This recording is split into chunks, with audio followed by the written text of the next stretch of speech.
നമസ്കാരം. മിഡിസ് ടവർ തുടങ്ങുന്നു. ആദ്യം പ്രധാന വാർത്ത. ഇളവ് കാലത്തിന് ശേഷം സൗദിയിൽ തങ്ങുന്ന അനധികൃത താമസക്കാർക്ക് 10 വർഷം വരെ പ്രവേശന വിലക്ക് ഏർപ്പെടുത്തിയേക്കും. നിയമലംഘകർക്കെതിരെ കർശന നടപടിയെന്ന് സൗദി പാസ്പോർട്ട് വിഭാഗം മീഡിയ റിലേഷൻസ് മാനേജർ മീഡിയ വണ്ണിനോട്.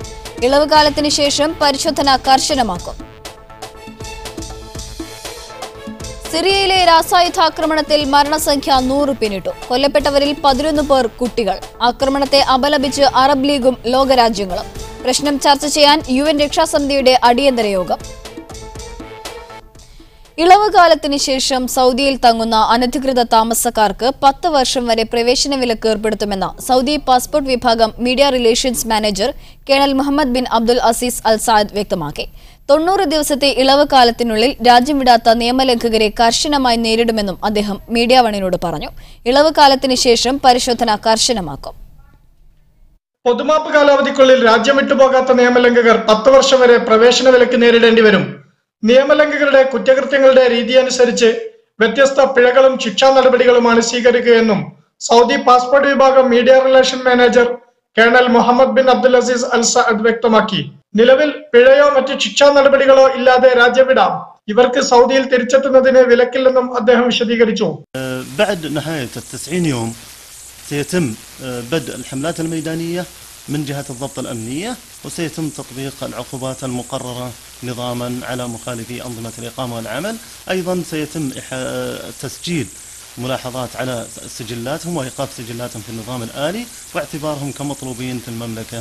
أيضا سيتم تطبيق الأثر النظامي عليهم بصمة مرحل ومنعهم من دخول المملكة حسب المدد المحددة. പൊതുമാപ്പിന്റെ കാലയളവിൽ പരിശോധന നടക്കുന്നുണ്ട്. ഇളവ് കാലം കഴിയുന്നതോടെ ഇത് വ്യാപകമായി നടത്താനുള്ള ഒരുക്കങ്ങളാണ് വിവിധ തലങ്ങളിൽ നടക്കുന്നത്. ഏതെല്ലാം തരത്തിലുള്ള പരിശോധനകളാണ് നടക്കുകയെന്ന് ഇപ്പോൾ പറയാൻ സാധിക്കില്ലെന്നും അധികൃതർ വ്യക്തമാക്കി. أدعو جميع المخالفين لأنظمة الإقامة والعمل وأمن الحدود إلى الاستفادة من هذه المهلة، وهي مكرمة ملكية من خادم الحرمين الشريفين وسمو ولي عهده الأمين الأمير محمد بن نايف بن عبد العزيز. 90 ദിവസം കഴിയുന്നതോടെ അനധികൃതമായി ഒരാൾ പോലും രാജ്യത്തില്ലെന്ന് ഉറപ്പുവരുത്താനുള്ള തീവ്ര ശ്രമമാണ് പാസ്പോർട്ട് വിഭാഗവും ഇതര സുരക്ഷാ വകുപ്പുകളും നടത്തുന്നത്. KCM Abdulla, Media One, Riyadh. പൗരത്വം റദ്ദാക്കലുമായി ബന്ധപ്പെട്ട കേസുകൾ പഠിക്കാൻ കുവൈത്ത് പ്രത്യേക സമിതിയെ നിയോഗിക്കുന്നു. പ്രധാനമന്ത്രി ഷെയ്ഖ് ജാബിർ മുബാറക് അസബാഹിന്റെ നേതൃത്വത്തിൽ ബയാൻ പാലസിൽ ചേർന്ന മന്ത്രിസഭായോഗമാണ് ഇതു സംബന്ധിച്ച തീരുമാനമെടുത്തത്. പൗരത്വം റദ്ദാക്കലുമായി ബന്ധപ്പെട്ട എല്ലാ കേസുകളും നിയമത്തിന്റെ അടിസ്ഥാനത്തിൽ വിലയിരുത്തുകയും വിവിധ വകുപ്പുകളുമായി കൂടിക്കാഴ്ച നടത്തുകയും ചെയ്യാനാണ് അഡ്ഹോക് കമ്മിറ്റി രൂപീകരിക്കുന്നത്. കമ്മിറ്റി സമർപ്പിക്കുന്ന അവലോകന റിപ്പോർട്ടിന്റെ അടിസ്ഥാനത്തിൽ മന്ത്രിസഭ ഓരോ കേസുകളിലും തീരുമാനമെടുക്കും. പൗരത്വം റദ്ദു ചെയ്യുന്നതിനും പുനഃസ്ഥാപിക്കുന്നതിനുമുള്ള അധികാരം മന്ത്രിസഭയിൽ പരിമിതപ്പെടുത്തുന്നതിനെതിരെ പാർലമെന്റ് അംഗങ്ങളിൽ നിന്ന് വ്യാപകമായ പ്രതിഷേധമുയർന്ന പശ്ചാത്തലത്തിലാണ് നടപടി. പൗരത്വം നൽകാനും റദ്ദാക്കാനുമുള്ള അവകാശം മന്ത്രിസഭയിൽ നിക്ഷിപ്തമാക്കാനുള്ള തീരുമാനം അംഗീകരിക്കില്ലെന്ന് പാർലമെന്റിലെ പ്രതിപക്ഷ ഇസ്ലാമിക് ചേരി വ്യക്തമാക്കിയിട്ടുണ്ട്. പൗരത്വം പിൻവലിക്കാൻ മന്ത്രിസഭയ്ക്ക് അധികാരം നൽകിയാൽ ബാഹ്യ ഇടപെടലുകൾക്കും വ്യക്തിവിരോധത്തിന്റെ പേരിൽ സ്വദേശികൾക്ക് അർഹമായ അവകാശങ്ങൾ ഹനിക്കപ്പെടാനും കാരണമാകുമെന്നാണ് പ്രതിപക്ഷ നിലപാട്. 14 MP-മാരടങ്ങുന്ന സംഘം കഴിഞ്ഞ മാസം അമീർ ഷെയ്ഖ് സബാൽ അഹമ്മദ് അൽ സബാഹിനെ കണ്ട് പൗരത്വ വിഷയത്തിൽ പുനരാലോചന ഉണ്ടാകണമെന്ന് അഭ്യർത്ഥിച്ചിരുന്നു. പൗരത്വ വിഷയത്തിൽ തുടർ നടപടികൾ കൈക്കൊള്ളുന്നതിനായി പ്രധാനമന്ത്രി Sheikh Jabir, parliament speaker Marzouq al Ghanim എന്നിവരെ അമീർ ചുമതലപ്പെടുത്തിയതായും റിപ്പോർട്ടുകൾ വന്നിരുന്നു. Media one, Kuwait city. Pakistan പൗരന്മാർക്ക് തൊഴിൽ വിസയിൽ കുവൈത്തിലേക്ക് വരാൻ അവസരമൊരുങ്ങുന്നു. പ്രൊഫഷണൽ യോഗ്യതയുള്ളവരെ പാകിസ്ഥാനിൽ നിന്ന് റിക്രൂട്ട് ചെയ്യുന്നതിനുള്ള നടപടികൾ ആരംഭിച്ചതായി കുവൈത്ത് തൊഴിൽ മന്ത്രി ഹിന്ദ് അൽ സബീഹ് വെളിപ്പെടുത്തി. മെഡിക്കൽ, എഞ്ചിനീയറിംഗ് മേഖലകളിൽ വിദഗ്ധരായ ഉദ്യോഗാർത്ഥികളെ മാത്രം റിക്രൂട്ട് ചെയ്യാനാണ് ഇരു രാജ്യങ്ങളും തമ്മിൽ ധാരണയിലെത്തിയത്. പാക് സർക്കാരിന്റെ നിരന്തരമായ അഭ്യർത്ഥന മാനിച്ചാണ് നടപടി. റിക്രൂട്ട്മെന്റ് വിലക്ക് ഭാഗികമായി എടുത്തുമാറ്റുന്നതിനുള്ള നടപടിക്രമങ്ങൾ പുരോഗമിക്കുകയാണെന്നും അധികം താമസിയാതെ യോഗ്യരായ ഉദ്യോഗാർത്ഥികളെ പാകിസ്ഥാനിൽ നിന്ന് റിക്രൂട്ട് ചെയ്തു തുടങ്ങുമെന്നും മന്ത്രി പറഞ്ഞു. പാകിസ്ഥാൻ ഉൾപ്പെടെ 6 രാജ്യങ്ങളിലെ പൗരന്മാർക്ക് 2011 മുതലാണ് കുവൈത്ത് വിസ നിയന്ത്രണം ഏർപ്പെടുത്തിയത്. ഈ രാജ്യങ്ങളിൽ നിലനിൽക്കുന്ന രാഷ്ട്രീയ അസ്ഥിരതയും ആഭ്യന്തര സംഘർഷവും കണക്കിലെടുത്തായിരുന്നു നിയന്ത്രണം. നിരോധം നിലനിൽക്കുമ്പോഴും പ്രത്യേക സാഹചര്യങ്ങളിൽ ആഭ്യന്തരമന്ത്രിയുടെ അനുമതിയോടെ പാകിസ്ഥാൻ പൗരന്മാർക്ക് കുടുംബ സന്ദർശന ആശ്രിത വിസകൾ അനുവദിച്ചിരുന്നു. കഴിഞ്ഞ മാസം പാക് പ്രധാനമന്ത്രി നവാസ് ഷെരീഫ് കുവൈത്ത് സന്ദർശിച്ചിരുന്നു. അമീർ ഷെയ്ഖ് സബാൽ അഹമ്മദ് അൽ സബാഹുമായി നവാസ് ഷെരീഫ് നടത്തിയ കൂടിക്കാഴ്ചയിൽ റിക്രൂട്ട്മെന്റ് പുനരാരംഭിക്കുന്നതുൾപ്പെടെയുള്ള കാര്യങ്ങൾ ചർച്ചയായിരുന്നു. ഇതിന്റെ തുടർച്ചയായി പാക് പൗരന്മാർക്ക് ഏർപ്പെടുത്തിയിരുന്ന വിസ നിരോധം പിൻവലിച്ചുകൊണ്ട് കുവൈത്ത് ഉത്തരവിറക്കിയിരുന്നു. Media one, Kuwait city. തൊഴിൽ പ്രശ്നങ്ങളിലോ അല്ലാതെയോ എംബസിയുടെ സഹായം ആവശ്യമുള്ളവർ പൂർണ്ണ വിവരങ്ങൾ ലഭ്യമാക്കണമെന്ന് കുവൈത്തിലെ ഇന്ത്യൻ എംബസി നിർദ്ദേശിച്ചു. വാട്സാപ്പിലൂടെയും ഇമെയിലിലൂടെയും അപൂർണ വിവരങ്ങൾ അടങ്ങിയ പരാതികൾ വ്യാപകമായി ലഭിക്കുന്ന പശ്ചാത്തലത്തിലാണ് എംബസി പൗരന്മാർക്ക് നിർദ്ദേശം നൽകിയത്. സ്പോൺസറുമായുള്ള തർക്കങ്ങൾ, നാട്ടിൽ പോകാൻ കഴിയാതിരിക്കൽ, എമർജൻസി സർട്ടിഫിക്കറ്റ് ആവശ്യമായി വരിക തുടങ്ങിയ സാഹചര്യങ്ങളിൽ ഇന്ത്യൻ പൗരന്മാർക്ക് എംബസിയിൽ പരാതി നൽകാവുന്നതാണ്. എന്നാൽ പരാതി നൽകുമ്പോൾ പരാതിക്കാരനുമായി ബന്ധപ്പെട്ട പൂർണ്ണ വിവരങ്ങൾ കൈമാറേണ്ടത് അത്യാവശ്യമാണ്. പരാതിക്കാരന്റെ പാസ്പോർട്ട് കോപ്പി, ഇഖാമ പേജ്, ഫോൺ നമ്പർ, കുവൈത്തിലെ മേൽവിലാസം, സ്പോൺസറുടെ പേര്, ഫോൺ നമ്പർ തുടങ്ങിയ കാര്യങ്ങളാണ് നിർബന്ധമായും നൽകേണ്ടത്. പരാതിക്കാരന് നേരിട്ട് ഹാജരാകാൻ സാധിക്കാത്ത സാഹചര്യത്തിൽ ഇമെയിൽ വഴിയും പരാതി നൽകാം. ഇമെയിൽ പരാതികളിൽ സ്വന്തം വിവരങ്ങൾക്ക് പുറമെ സുഹൃത്തിന്റെയോ അടുത്ത ബന്ധുവിന്റെയോ വിലാസവും ഫോൺ നമ്പറും കൂടി ഉൾപ്പെടുത്തണം. കുവൈത്തിലെ ഇന്ത്യൻ സമൂഹത്തിന്റെ പ്രശ്നത്തിൽ ഇടപെടുന്നതിൽ എംബസി പ്രതിജ്ഞാബദ്ധമാണെന്നും എന്നാൽ വാട്സാപ്പ് വഴിയും ഇമെയിൽ വഴിയും ലഭിക്കുന്ന പരാതികളിൽ പലപ്പോഴും പൂർണ്ണ വിവരങ്ങൾ ഇല്ലാതിരിക്കുന്നത് മൂലം തുടർ നടപടികൾ സ്വീകരിക്കാൻ പ്രയാസം നേരിടുന്നതായും എംബസി പുറത്തുവിട്ട മാർഗനിർദ്ദേശത്തിൽ പറയുന്നു. Media one, Kuwait city. കഴിഞ്ഞ പതിറ്റാണ്ടുകളിലായി ആരോഗ്യ മേഖലയിൽ ഒമാൻ കൈവരിച്ച നേട്ടങ്ങൾ ജനസംഖ്യാപരമായ മാറ്റങ്ങൾക്ക് വഴിവെച്ചതായി ആരോഗ്യ മന്ത്രാലയം റിപ്പോർട്ട്. ഒമാനി ജനസംഖ്യയിൽ ഏതാണ്ട് പകുതിയോളം പേരും 20 വയസ്സിൽ താഴെ പ്രായമുള്ളവരാണെന്ന് റിപ്പോർട്ട് പറയുന്നു. കഴിഞ്ഞ വർഷത്തെ കണക്കനുസരിച്ച് 45.1% പേരാണ് 20 വയസ്സിൽ താഴെയുള്ളവർ. 60 വയസ്സിന് മുകളിൽ പ്രായമുള്ളവരുടെ എണ്ണമാകട്ടെ 6%. ഉയർന്ന നിലവാരത്തിലുള്ള ചികിത്സാ സൗകര്യങ്ങൾ പ്രതീക്ഷിത ജീവിത ദൈർഘ്യം വർദ്ധിക്കാനും കാരണമായിട്ടുണ്ട്. നിലവിലെ ജനന നിരക്കും കുറഞ്ഞ ശിശുമരണ നിരക്കുമെല്ലാം കണക്കിലെടുക്കുമ്പോൾ അടുത്ത 25 മുതൽ 30 വർഷ കാലയളവിൽ ഒമാനി ജനസംഖ്യ ഇരട്ടിയാകും. ഒരു ഒമാനി കുടുംബത്തിൽ ശരാശരി 7.8 അംഗങ്ങളാണുള്ളത്. സ്വദേശികൾക്കൊപ്പം വിദേശികൾക്കും സമഗ്രമായ ആരോഗ്യ പരിരക്ഷ സർക്കാർ ലഭ്യമാക്കുന്നുണ്ട്. ആഭ്യന്തര ഉൽപാദനത്തിന്റെ 2.7% ആരോഗ്യമേഖലയ്ക്കായി ചെലവഴിക്കുന്നത്. ആരോഗ്യമേഖലയ്ക്കുള്ള ചെലവിന്റെ 81.1% വഹിക്കുന്ന സർക്കാരിന് കീഴിലാണ് 83.1% ആശുപത്രികളും. 2015 അവസാനത്തെ കണക്കനുസരിച്ച് 15 സ്വകാര്യ ആശുപത്രികളാണ് ഒമാനിലുള്ളത്. ഇതിൽ 10 മസ്കത്തിലാണ്. 460 ജനറൽ ക്ലിനിക്കുകൾ, 288 സ്പെഷ്യലൈസ്ഡ് പോളി ക്ലിനിക്കുകൾ, 233 ഡെന്റൽ ക്ലിനിക്കുകൾ, 49 ഇന്ത്യൻ ചൈനീസ് മെഡിക്കൽ യൂണിറ്റുകൾ, 604 ഫാർമസികൾ എന്നിവയും സ്വകാര്യ മേഖലയിലുണ്ട്. ആരോഗ്യമേഖലയുടെ നിലവിലെ അവസ്ഥയും വെല്ലുവിളികളുമടക്കം ഉൾപ്പെടുത്തി ഹെൽത്ത് വിഷൻ 2040 ആരോഗ്യ മന്ത്രാലയം രൂപം നൽകിയിട്ടുണ്ടെന്നും റിപ്പോർട്ട് പറയുന്നു. Media one, Muscat. ഹൈദരാബാദ് ആസ്ഥാനമായി പ്രവർത്തിക്കുന്ന ലൈഫ് എഗെയിൻ ഫൗണ്ടേഷൻ കുവൈത്തിലേക്ക് പ്രവർത്തനം വ്യാപിപ്പിക്കുന്നു. ക്യാൻസർ ഉൾപ്പെടെയുള്ള മാരക രോഗങ്ങൾക്ക് അടിപ്പെട്ട് കഷ്ടത അനുഭവിക്കുന്നവർക്ക് സാന്ത്വനമേകുക എന്നതാണ് സംഘടനയുടെ ലക്ഷ്യമെന്ന് ലൈഫ് എഗെയിൻ സ്ഥാപകയും അഭിനേത്രിയുമായ ഗൗതമി പറഞ്ഞു. Now we have Life Again Kuwait, so the dream is to bring life again across the world. ഗൗതമിയും ഡോക്ടർ ഹൈമ റെഡ്ഡിയും ചേർന്ന് 2015 ലൈഫ് അഗെയിൻ ഫൗണ്ടേഷൻ സ്ഥാപിച്ചത്. We are there for everyone എന്നതാണ് സംഘടനയുടെ മുദ്രാവാക്യം. നിലവിൽ ഇന്ത്യ, അമേരിക്ക എന്നിവിടങ്ങളിൽ ചാപ്റ്ററുകളുള്ള ലൈഫ് അഗെയിൻ ഫൗണ്ടേഷന്റെ ഇന്ത്യക്കപ്പുറത്തുള്ള 2ാമത് ചാപ്റ്ററാണ് കുവൈത്തിൽ പ്രവർത്തനം തുടങ്ങുന്നത്. UK, ഓസ്ട്രേലിയ എന്നിവിടങ്ങളിൽ കൂടി വൈകാതെ ചാപ്റ്ററുകൾ ആരംഭിക്കുമെന്ന് കുവൈത്തിൽ നടത്തിയ വാർത്താ സമ്മേളനത്തിൽ ഗൗതമി പറഞ്ഞു. ഏപ്രിൽ 8 വൈകിട്ട് 6 മണിക്ക് മൈതാൻ ഹവല്ലി അമേരിക്കൻ ഇന്റർനാഷണൽ സ്കൂളിലാണ് life again Kuwait chapter launching. ലോകാരോഗ്യ ദിനത്തോടനുബന്ധിച്ച് സംഘടിപ്പിക്കുന്ന പരിപാടിയിൽ നടിയും നർത്തകിയുമായ പത്മശ്രീ ശോഭന അവതരിപ്പിക്കുന്ന ട്രാൻസ് ഡാൻസ് പെർഫോമൻസ്, കുവൈത്തി ഗായകൻ മുബാറക് യൂസഫ് നേതൃത്വം നൽകുന്ന സംഗീത പരിപാടി എന്നിവ ഉണ്ടായിരിക്കുമെന്ന് സംഘാടകർ അറിയിച്ചു. മുബാറക് യൂസഫ്, മാലിക് അൽ അജീൽ, ഹരീന്ദ്രൻ എന്നിവരും ഗൗതമിയോടൊപ്പം വാർത്താ സമ്മേളനത്തിൽ പങ്കെടുത്തു. Media one, Kuwait city. ഏറെക്കാലത്തെ കാത്തിരിപ്പിന് ശേഷം ചലച്ചിത്ര നടൻ ജഗദീഷ് ശ്രീകുമാർ വീണ്ടും ദുബായിലെത്തി. എണ്ണമറ്റ ഗൾഫ് വേദികളിൽ ചിരിയുടെ പൊടിപ്പൂരം സൃഷ്ടിച്ച നടന്റെ ഇപ്പോഴത്തെ ഭാവം വേദന പടർത്തുന്നതാണെങ്കിലും ആരാധകർ ആഹ്ലാദത്തിലാണ്. വാഹനാപകടത്തിൽ പരിക്കേറ്റ് കിടപ്പിലായ മലയാളിയുടെ പ്രിയനടൻ വർഷങ്ങൾക്കിപ്പുറമാണ് വീണ്ടും ഗൾഫിലെത്തുന്നത്. ദുബൈയിലെത്തിയ ജഗതിയുടെ മുഖത്ത് ഭാവപകർച്ചകൾ ഒന്നും തന്നെയില്ല. എങ്കിലും ഉള്ളിൽ താൻ എല്ലാം അറിയുന്നുണ്ടെന്ന ഭാവം. വീട്ടിൽ തന്നെ ഇരിക്കുന്നതിനേക്കാൾ നല്ലതാണ് ഇത്തരം യാത്രകളും ആരാധകരുടെ സാന്നിധ്യവുമെന്ന് ജഗതിയുടെ കുടുംബം തിരിച്ചറിയുന്നു. അങ്ങനെയാണ് ആദരിക്കൽ ചടങ്ങിനായി അവർ ജഗതിയെ ദുബൈയിലെത്തിച്ചതും. ഭാര്യ ശോഭ, മക്കളായ പാർവതി, പിങ്കി, രാജകുമാർ, മരുമകൻ ഷോൺ എന്നിവരും കൊച്ചുമക്കളും ജഗതിയോടൊപ്പം എത്തിയിട്ടുണ്ട്.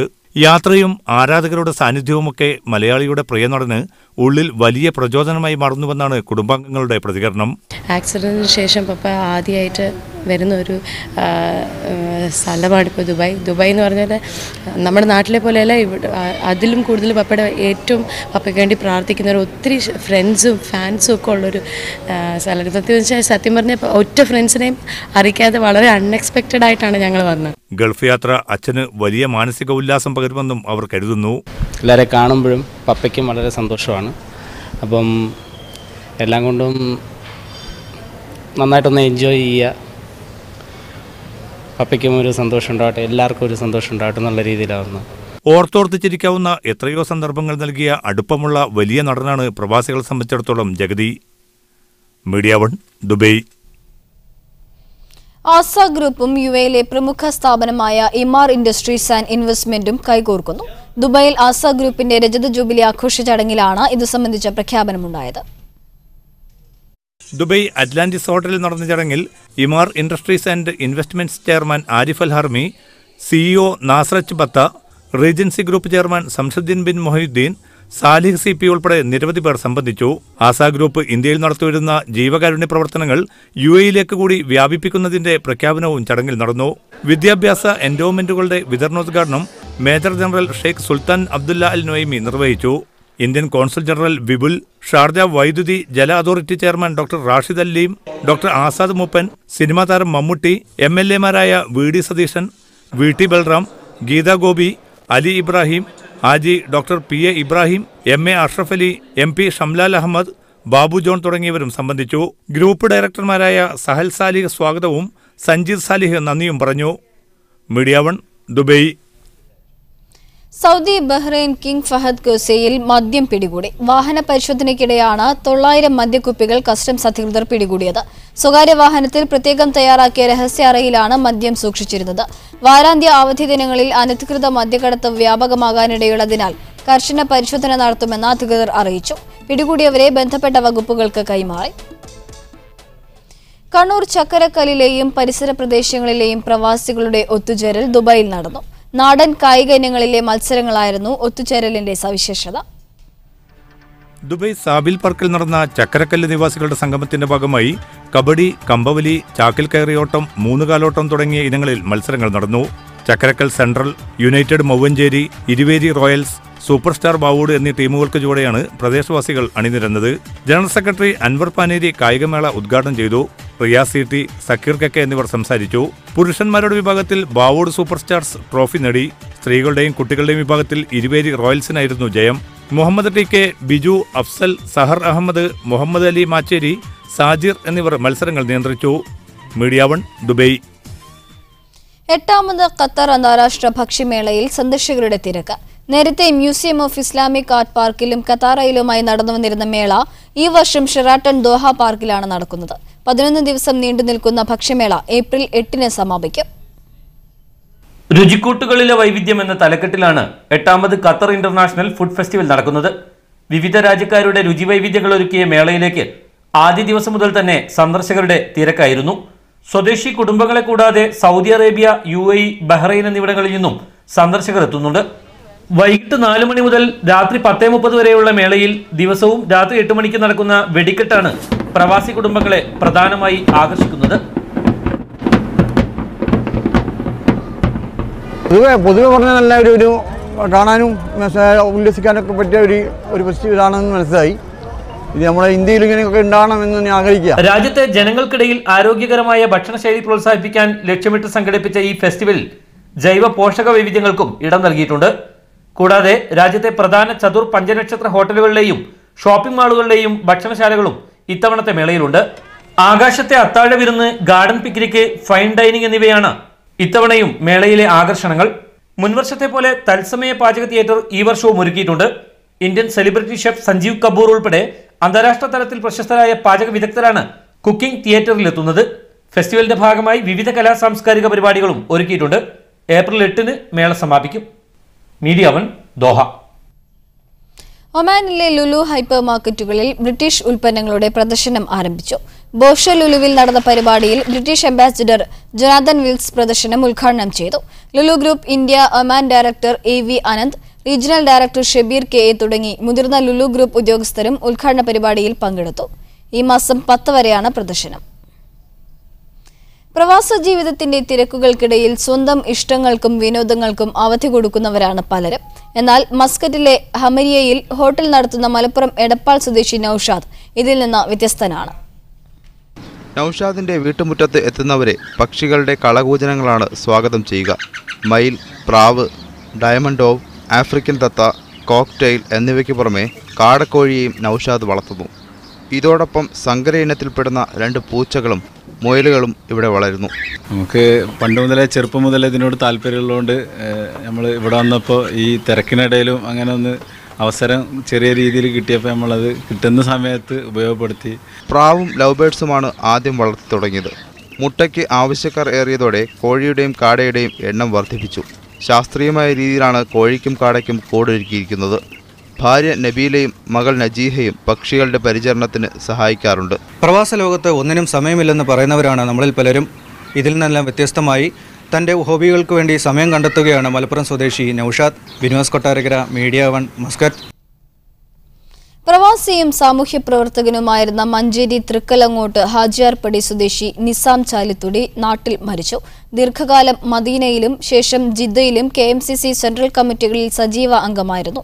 അറബ് ന്യൂസ് പത്രത്തിന്റെ ഡിസ്ട്രിബ്യൂഷൻ സൂപ്പർവൈസറായും ജിദ്ദ അൽ അബീർ മെഡിക്കൽ ഗ്രൂപ്പ് ഓപ്പറേഷണൽ മാനേജറായും ജോലി ചെയ്തിരുന്നു. 5 വർഷത്തോളമായി ബിസിനസ് രംഗത്ത് പ്രവർത്തിച്ചുകൊണ്ടിരിക്കെ മസ്തിഷ്ക സംബന്ധമായ അസുഖത്തെ തുടർന്ന് ചലനശേഷി നഷ്ടപ്പെട്ട കിടപ്പിലായിരുന്നു. തൃശൂർ ചാവക്കാട് സ്വദേശി ഖത്തറിൽ ഹൃദയാഘാതത്തെ തുടർന്ന് മരിച്ചു. പുന്നയിൽ താമസിക്കുന്ന താമരത്ത് അബ്ദുൾ റഷീദാണ് ദോഹയിൽ ഹമദ് ആശുപത്രിയിൽ മരിച്ചത്. നടപടിക്രമങ്ങൾ പൂർത്തിയാക്കി മൃതദേഹം നാളെ നാട്ടിലേക്ക് കൊണ്ടുപോകുമെന്ന് ബന്ധുക്കൾ അറിയിച്ചു. ഇതോടെ മിഡിസ്റ്റ് അവർ പൂർണ്ണമാകുന്നു. കൂടുതൽ വാർത്തകൾക്കും ദൃശ്യങ്ങൾക്കും media1tv.in സന്ദർശിക്കുക. ഇടവേളയ്ക്ക് ശേഷം സ്പെഷ്യൽ എഡിഷൻ പുനഃസംപ്രേഷണം കാണാം.